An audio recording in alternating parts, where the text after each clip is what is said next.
short remarks that,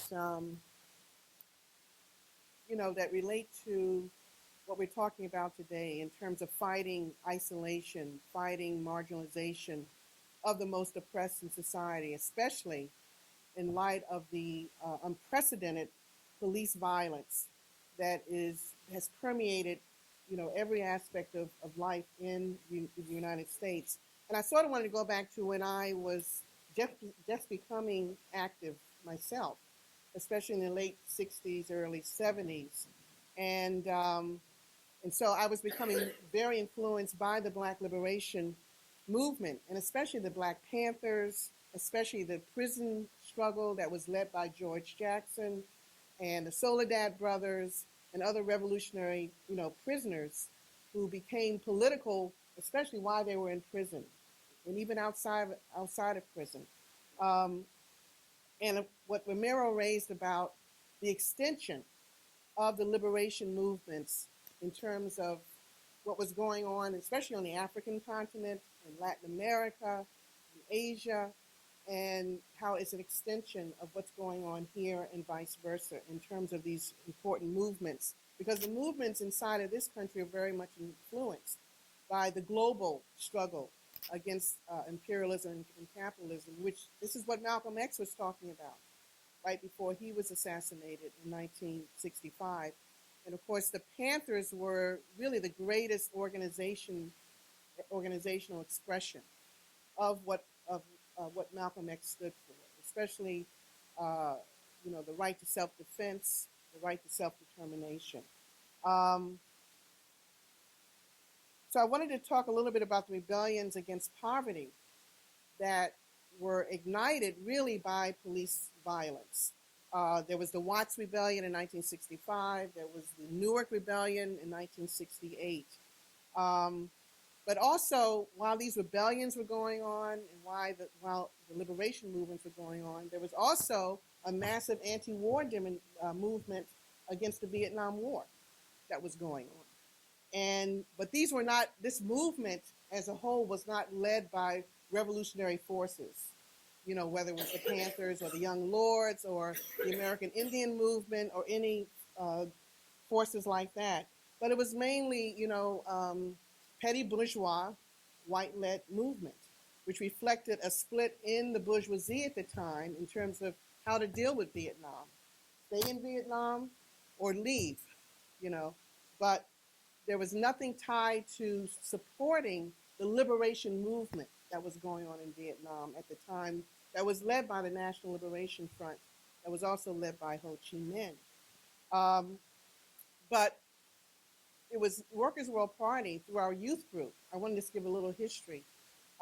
We had a youth group called Youth Against War and Fascism, which really held the first demonstration against the Vietnam War in 1962.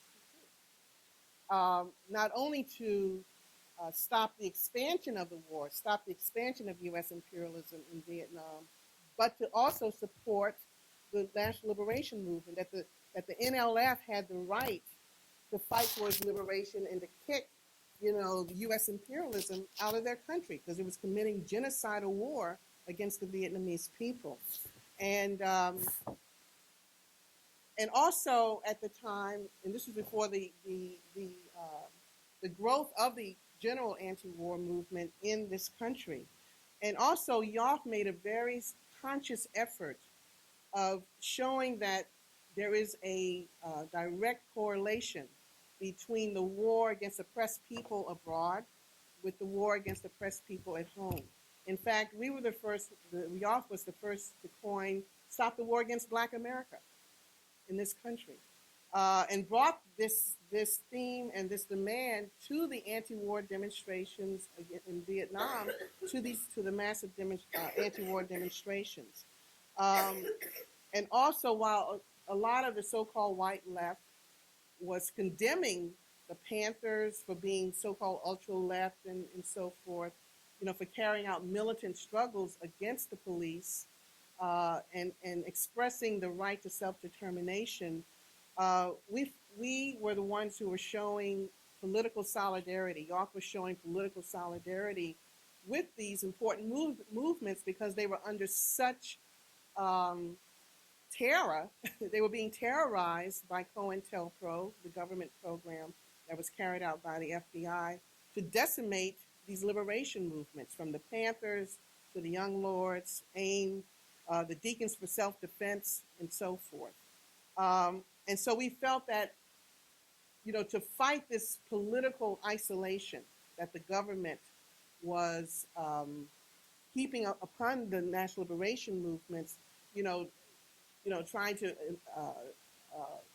you know, paint this picture to the workers and to the general movement that these were violent forces and so forth, and they were the biggest threat to national security in the United States. I mean, that was a direct quote from from J. Edgar Hoover, who led the COINTELPRO program by the FBI.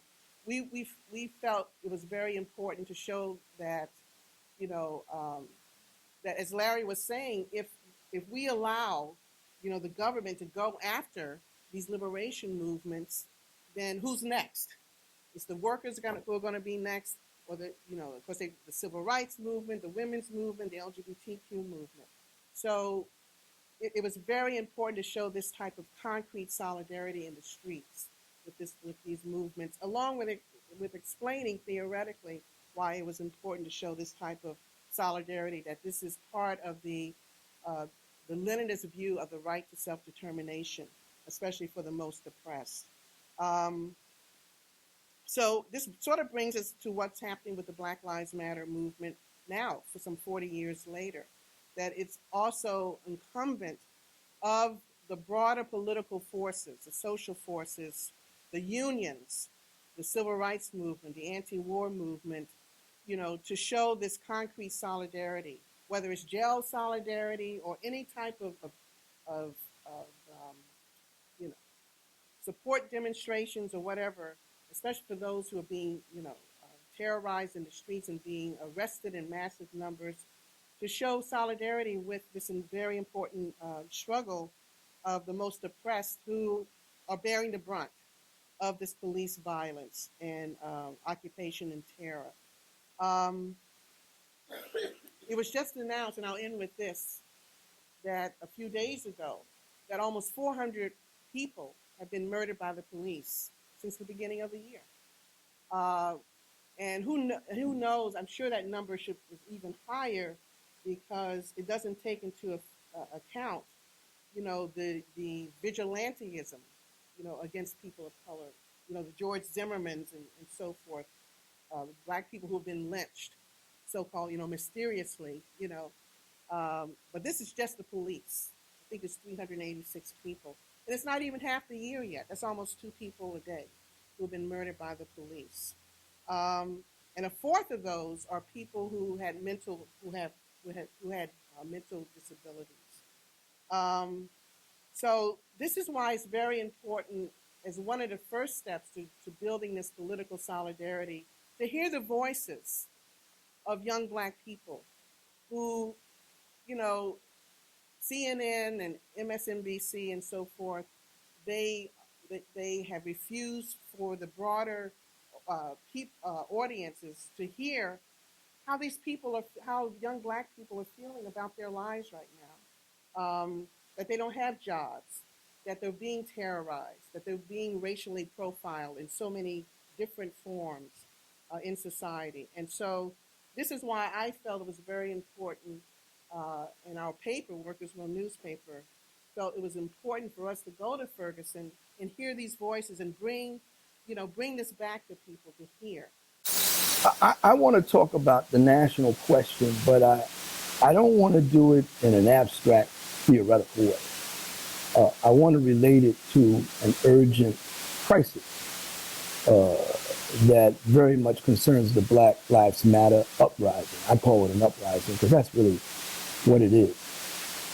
What the national question is, as we communists understand it, it really is about how other sectors of the working class, that is, other than the national liberation movements themselves, and in particular white workers, white progressive forces, how do they understand and relate to the national liberation struggle? You know, it should come as no surprise that certain national liberation struggles don't really depend a lot on the working class movements and the progressive movements, because it's been their experience that if they depended on them, you know, they wouldn't get anything accomplished. And, you know, it's quite natural, inevitable, and utterly necessary that they depend on themselves, no matter where some other section of the working class is at. It was an interesting part of Malcolm's evolution. Perhaps one of the reasons why they needed to get rid of him, we'll never know, is that when he broke with the Nation of Islam and formed his own Organization of African Unity, I believe it was named, it was at that time, for the first time, that he said that whites had a role to play in supporting the liberation struggle. Up until that time, it was like, just stay away, you know, we don't trust you, you know, etc. So, you know, he was moving in a certain direction, a direction that, in our view, was more internationalist and more revolutionary. But let's bring it home. You know, what is happening with this incredible, unprecedented upsurge of young people, primarily black and brown, but also, surprisingly, in an unprecedented way, a lot of young white supporters who have just been, you know, catalyzed into action by the rebellion in Ferguson almost a year ago that just spread all over the country. Where is it at now?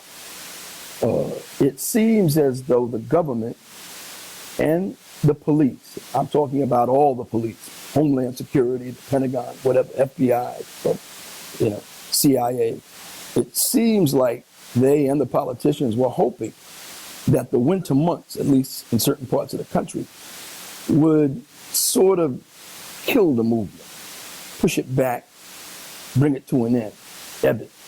But Baltimore certainly demonstrated a little while ago, I'm referring to the rebellion in Baltimore, you know, after the slaughter, the torturous slaughter of a young man, you know, Freddie Gray.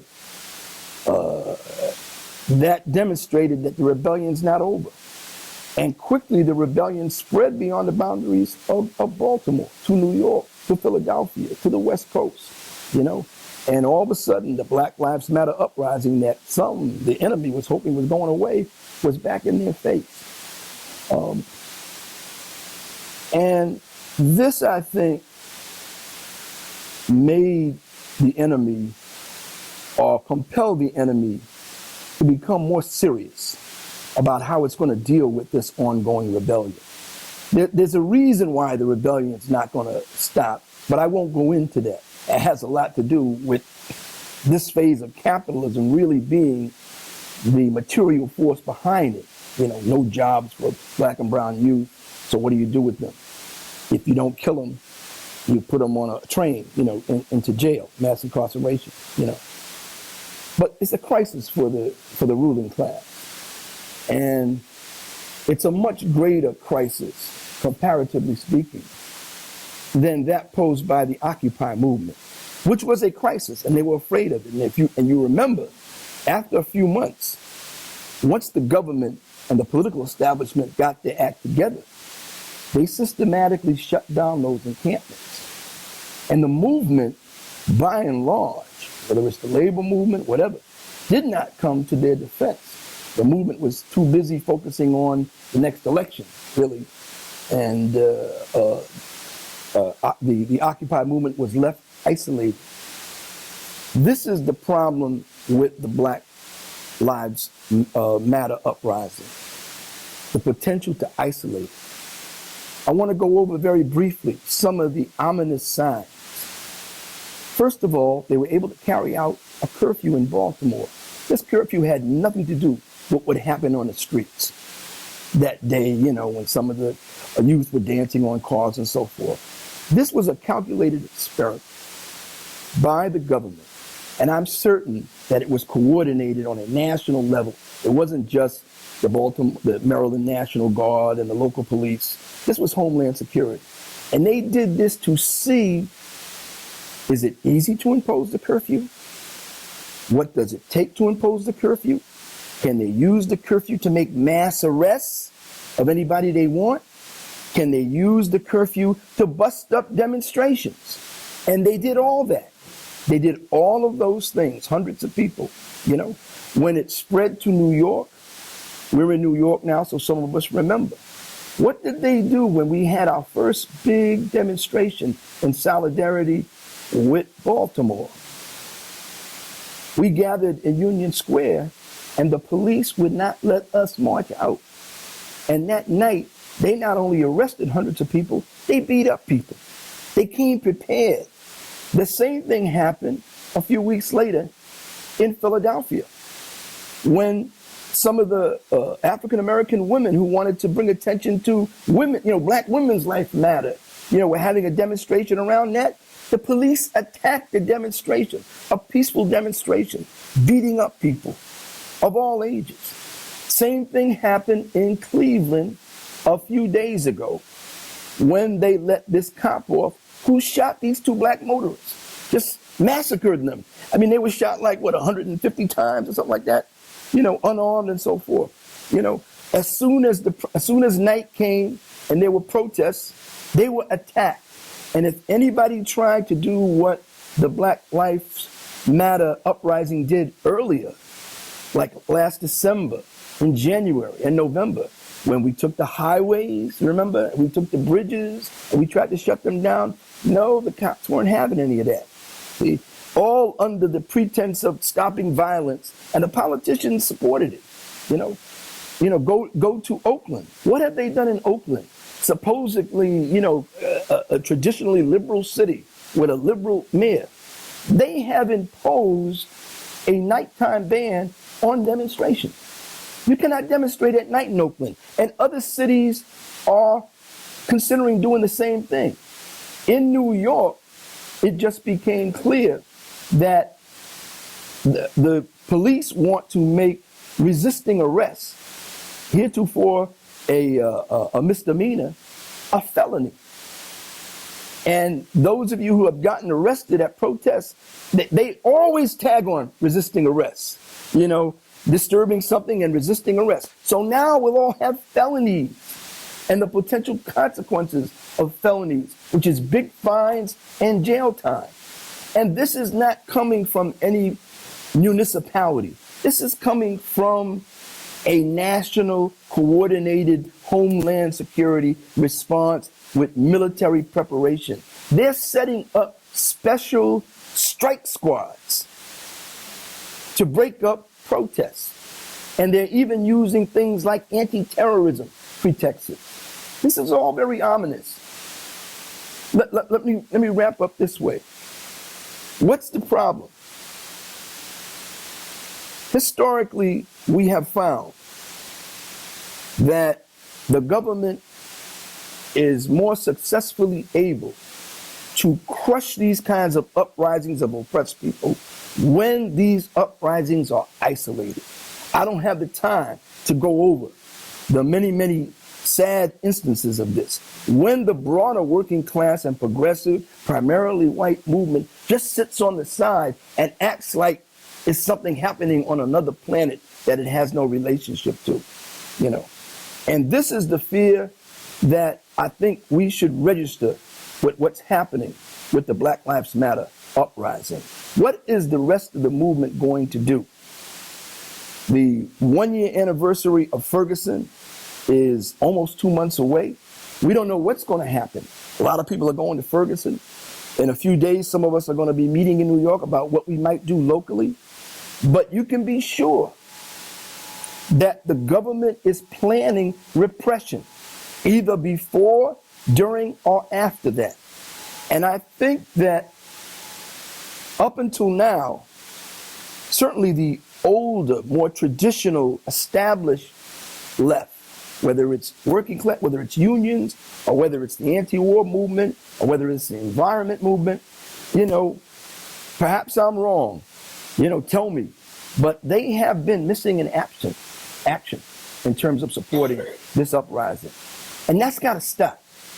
Because if that don't stop, that will make it a lot easier for the police to do what we believe they are planning to do. Let's challenge the movement. Let's challenge them now. What are they going to do to be with this movement, to embrace it and defend it on the first anniversary of Ferguson? I think a lot of us in the coming days and weeks should spread this message and try to light a fire. We're not trying to guilt trip people. Politics based on guilt does not work. What we're trying to do is say, if they can break this uprising against racist police violence, which is just off the charts, if they can get away with it, they're coming for other sections of the working class. What's that saying? If they get you in the morning, I'll come for you at night. If they can do this, they'll come for the migrant workers they already have. They'll come for workers regardless of their nationality. And with this capitalist crisis, and the poverty that it's creating, exponentially, there's going to be bigger clashes between the masses and the police. And so they want to see if all of this repressive apparatus works, if they can get away with it. We have to tell them no right now in relationship to their plans to crush the Black Lives Matter uprising. No, it's not going to work. We're standing together. Black, white, Latino, gender, whatever, geographically, whatever. Generationally, we are not going to let it happen. I've been trying to think through issues of isolation as well in terms of the movement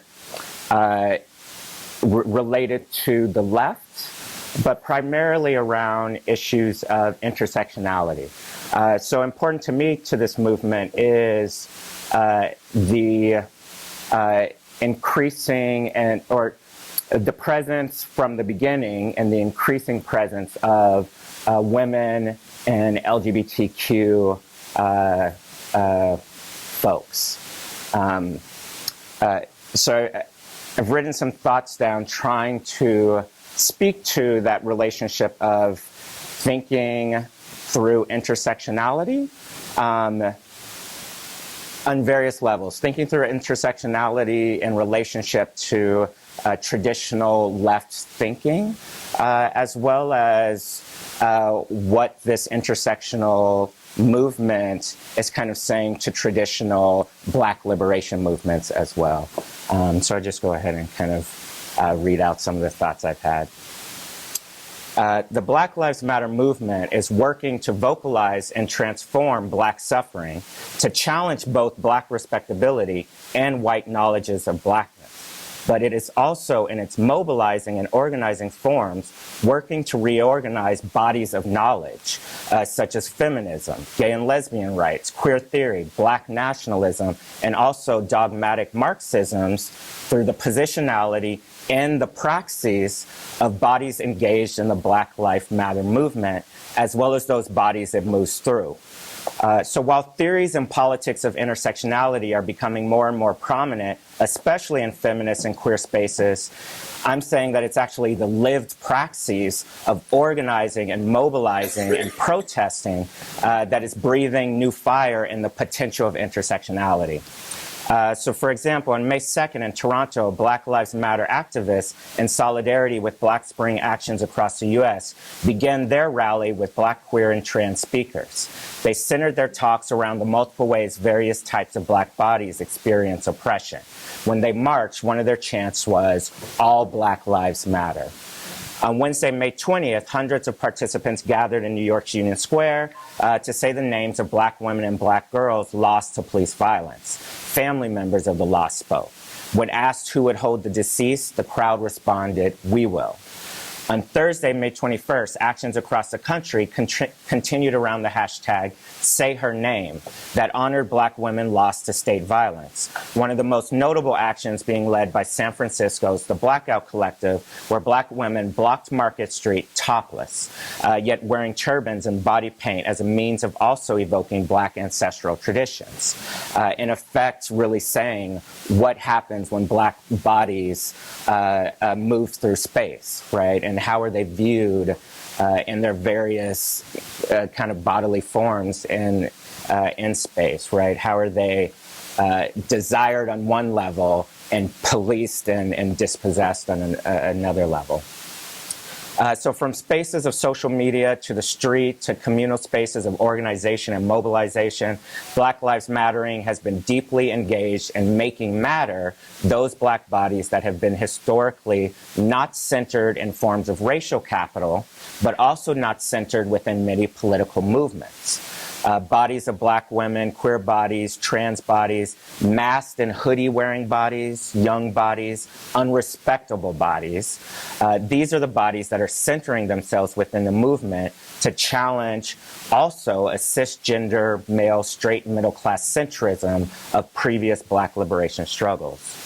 Not only are these bodies becoming prominent in spaces of public protest and action, but in organizing circles, political education is centering around such topics as Black feminism and sexism in social movements, alongside theories of racial capital and economic analysis.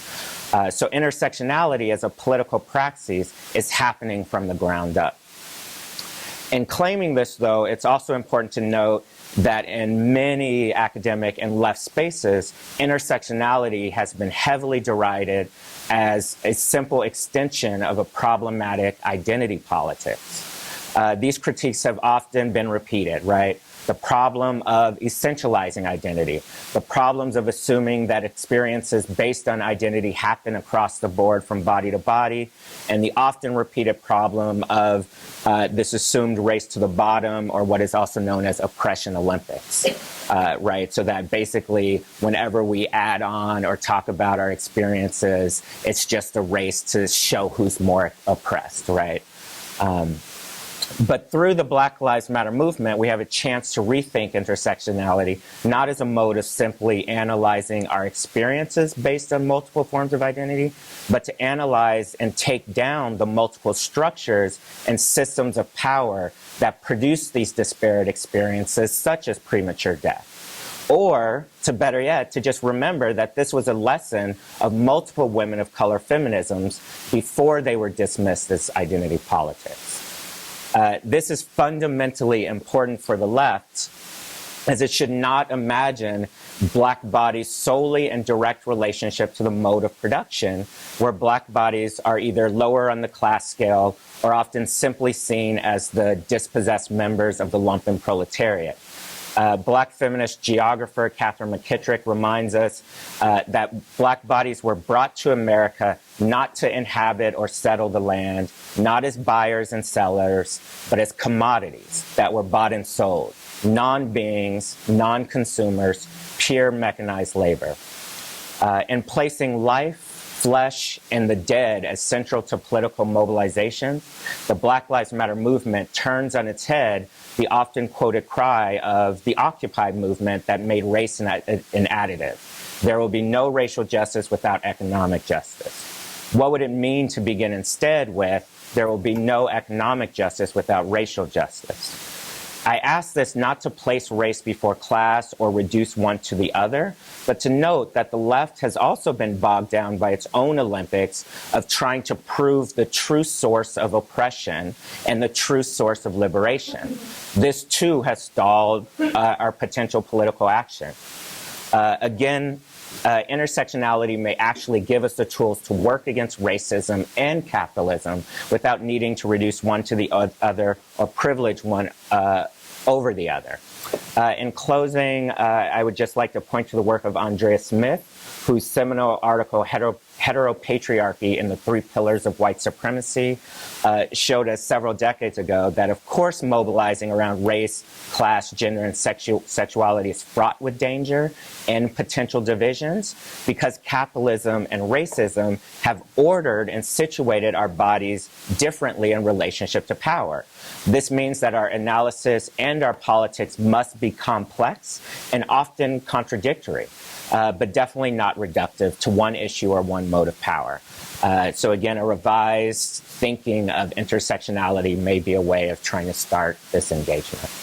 And today I want to talk a little bit about the international implications of Black Lives Matter and why we need to unite the anti-imperialist movement with the Black Lives Matter movement. I think Black Lives Matter is a global movement, and I think we need to always keep in mind an internationalist perspective on the issues going on in the United States. And I wanted to focus on how oppression of Black and brown people in the United States is connected with U.S. imperialism. And in order to do that, we have to understand that, as has already been mentioned, the oppression of Black and brown people in the United States is intimately connected with capitalism. Like Malcolm X says, you can't have capitalism without racism. The very foundations of capitalism is built on the exploitation of labor of Black and brown people. If you look at Wall Street, for example, you look at the stock exchange, right? Stock was a term that was used to refer to slaves that were brought in from West Africa and that were brought in by boat to Lower Manhattan. And the stock market was basically a marketplace of U.S. capitalists who would exchange slaves and would send them to different parts of the United States, places like Ferguson, places like Atlanta, etc. So we can see, just in the very name, like the stock market, the stock exchange, there's such a history of the oppression of Black people in this country. Imperialism is the highest stage of capitalism. It's the globally dominant system, and it's a policy of extending a country's power and influence through colonization and military force. Imperialism, when we think of imperialism, we think of something completely disconnected from the Black Lives Matter movement, but I'm here to say that it's intimately connected. The struggle against anti-imperialism is a struggle against white supremacy and the struggle against capitalism. So imperialism, we understand that imperialism serves to expand profits for the ruling class and the white Western First World, and does so by conquering and exploiting other nations. And this is done, the concept of a nation isn't confined to a geographic boundary. There are many nations in the United States that exist. There are indigenous nations, there are Black nations, etc. And we can't forget about the Southwest with Atlan as well. So imperialism happens domestically in the United States, and we see it in the case of places like, Ferguson, where you have a majority Black neighborhood where the police act as an occupying force. And those same police are the ones who are trained in a similar way, or oftentimes the very same people who served in Iraq or in Afghanistan, etc., and are using the same military tactics, and they're bringing it home. So we have to be very clear about that imperialism manifests itself in different ways, and we have to be able to make that gap and internationalize the Black Lives Matter movement, because it is an international issue. Since imperialism is used by the capitalists in order to expand profits, it commits acts of war against Black and brown people and different nations. Let's be clear about this. There's always been a war against Black and brown people in the United States. The white bourgeois run media has made it seem like this is an outside event that just came out of nowhere, and they're giving the causality to the people who are rebelling, and rightfully so.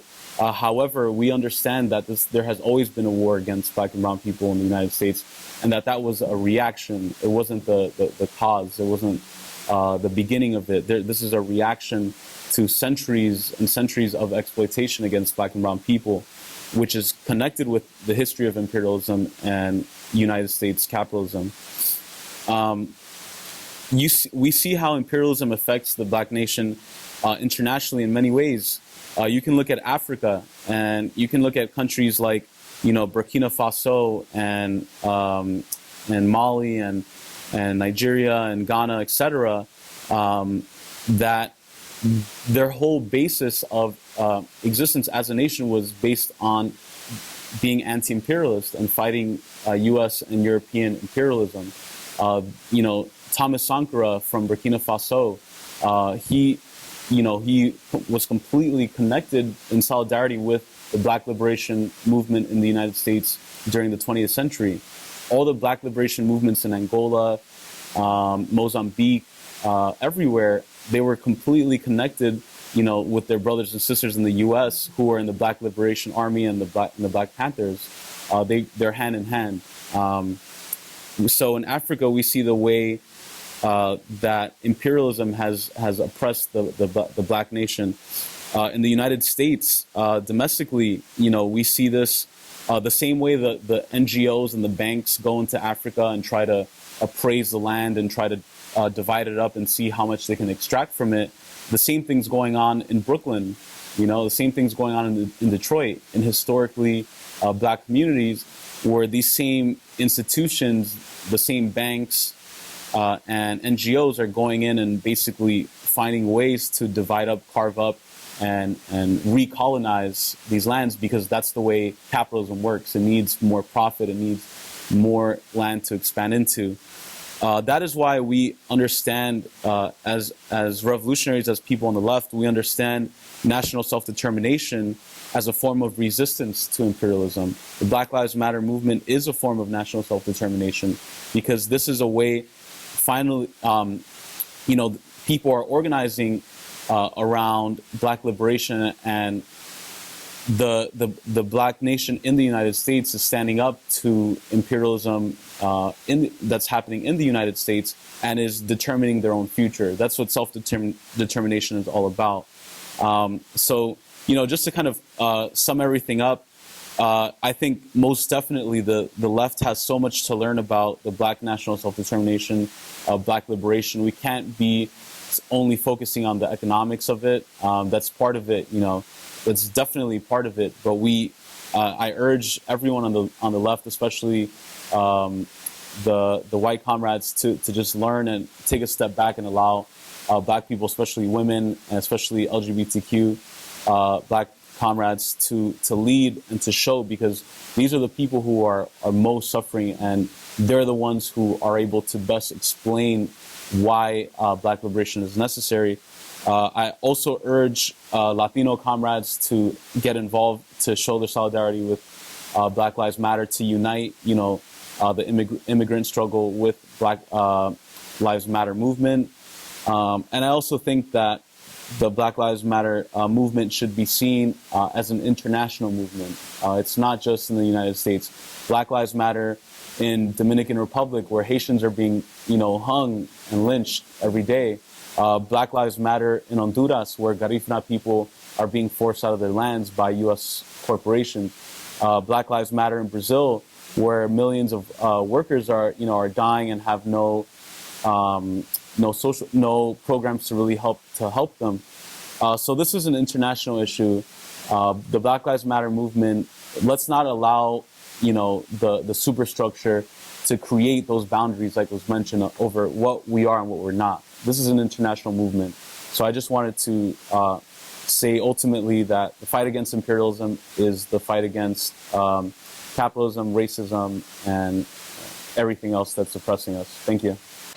Attempting to tackle the media conglomerates seems far-fetched, just because, like you said, they all follow the same agenda, and they push this bullshit propaganda towards us. But as Ramiro said, it is our duty to seek other sources and not believe what we're told all the time. And I think that a big part of accomplishing this would be to be civically engaged in your community and to talk to people and to, like that one-on-one conversation, because revolution starts from consciousness, and if you're sitting in front of television, listening to Fox News and how they portray like this movement as like savages just burning things and like, you know, like you have to be engaged. You have to like seek other sources. Just you can't keep believing everything that like the same monopoly is feeding you, because we know that those capitalist structures are what keeping people oppressed and what are marginalizing all these different movements and preventing it from being like this big uprising. And like that's why we're here, because we want to like strengthen the movement and prevent them from crushing us as is. So I would say just different sources. Talk to people, your community, engage them.